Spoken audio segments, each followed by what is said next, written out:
Timing's everything. Irinka, Britnell, Englefield Residents Association, welcome back. Can we pass one of these around?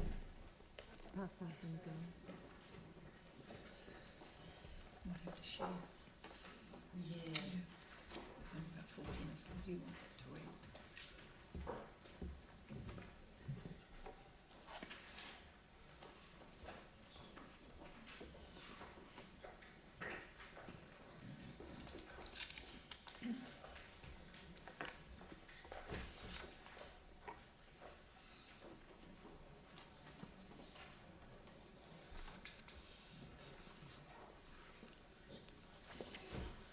Yes, there might not be quite enough copies, so a couple might have to share. Sorry about that.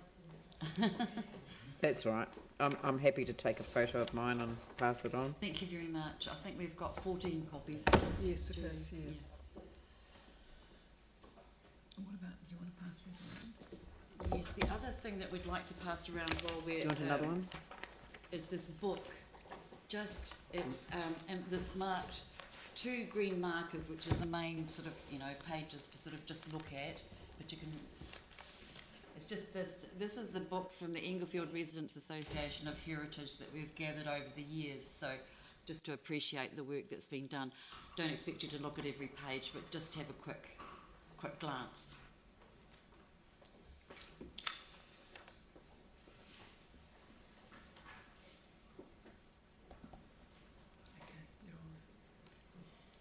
Okay, thanks. Thank you very much.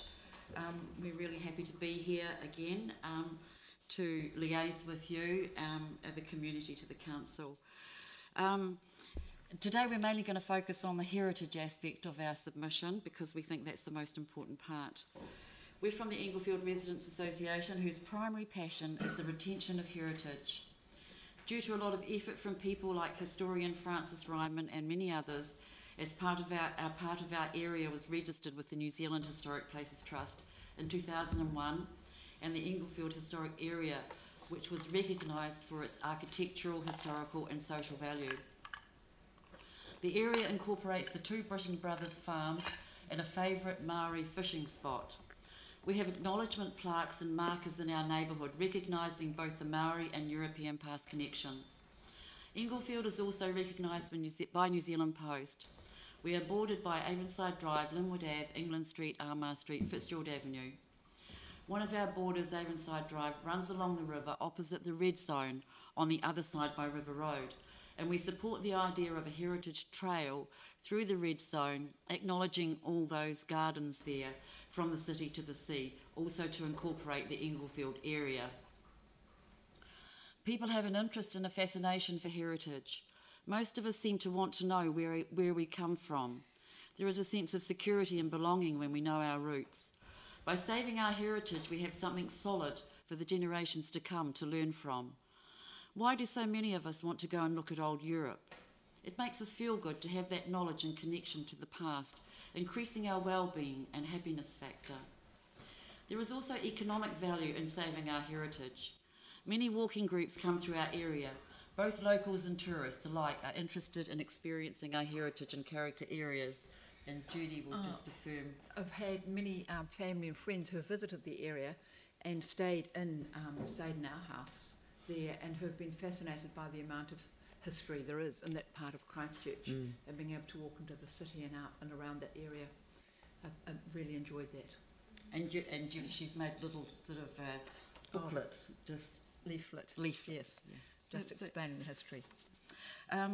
So it's important to have a beautiful character city which gives us the vision about ourselves to feel positive about where we are, especially after all what we as a city have been through. We lost so much from the earthquakes. It is so important to make an extra effort to save what we have left. We are happy to see the cathedral is going to be restored. We would also like to remind the Christchurch City Council about Christchurch's proud heritage of promoting nuclear-free New Zealand, as well as being an official peace city.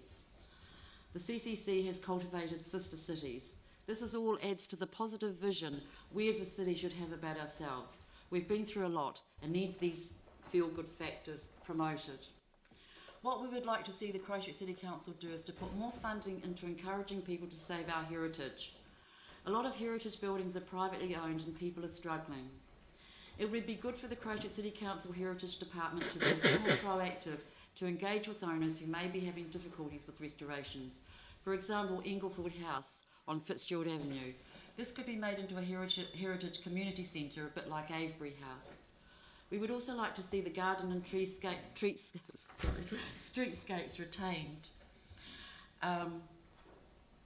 We have concerns about the types of units that are being built, too much concrete and not enough character, and garden or vehicle parking. We need beauty for our well-being, as well as ease of access. A flower will make you smile, but a concrete wall will not. We look forward to underground wiring in our area. We have one question to ask, which is, how's the heritage funding allocated in your expenditure pie graph for the different projects of the city? We would like to see more funding seriously allocated into retention of heritage buildings and places. Thank you for listening. We hope you will take our advice on board for the next 10-year plan, please. Thank you. I love that area, so it is an incredibly special character. I don't know about that Englefield house is the one that's in a really terrible state. Yeah. Yeah. It's a bad and sad example. Yeah, it looks so challenging. Oh. Probably not, but there's been some conversation about retaining parts of it and maybe sort of a restructure of something. But it's we were just using that as an I know, but example. it's just that I looked at that house. I really wanted to live in it before the earthquakes. I'm glad that I didn't ever get to buy it. I think it was offered to the council at one stage from Francis Ryman for them to buy it. But Yeah, that would have been before my time. Yeah. Has anyone got any questions? Look, Dion. Do you support the Heritage Central City Heritage Grant Fund, which is that $1.9 million that was in the last few years? yes, we support any funding for heritage. Absolutely, because when we looked at the pie graph, we saw that there was so little funding for heritage. And I mean, heritage is just as important as our parks, our sporting facilities. It needs to be a bit more in balance and have just a bit more into the heritage aspect. I think it's really important, and especially as we've lost so much. So that's, you know, the next 10-year plan, if we could sort of build the fund up for heritage a little bit more, that would make us very happy. I think so. And I think looking at the east of the cities that I know that the council wants to do, focus on that part would be really very helpful. Well, I mean, it doesn't quite do the heritage, but it does. But it does, it's the Bill Sutton House, you know, which is a wonderful thing. And I always acknowledge Jana Johansson for never giving up, just being a total rottweiler as far as Sarah and CCDU went. He never ever gave up. And in fairness, I have to acknowledge the local community who, long before I was elected, have been working on heritage in this area. And so without that huge support and advocacy that the community has given towards heritage. So you trained him well. Yes, she did. Excellent. Look, thank you. The book over there is sort of really An example of an what example you've been of doing. the It's effort. gorgeous. Yeah. But thank you very much. It's just, but you'll want to take it with you, I think. I don't think you want to leave it Copy it behind. someday, maybe. Yeah.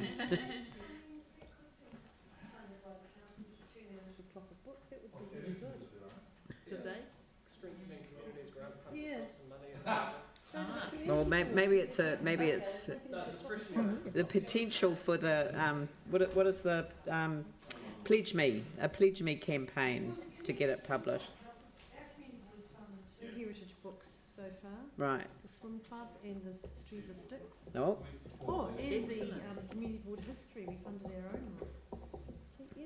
So there is a chance that Very we good. could We get could. that Oh, they will. published. We'll be honest with you. Thank well, you. excellent. Thank you very Thank much. you very Much much. appreciated. Cheers. Thanks for what you're doing.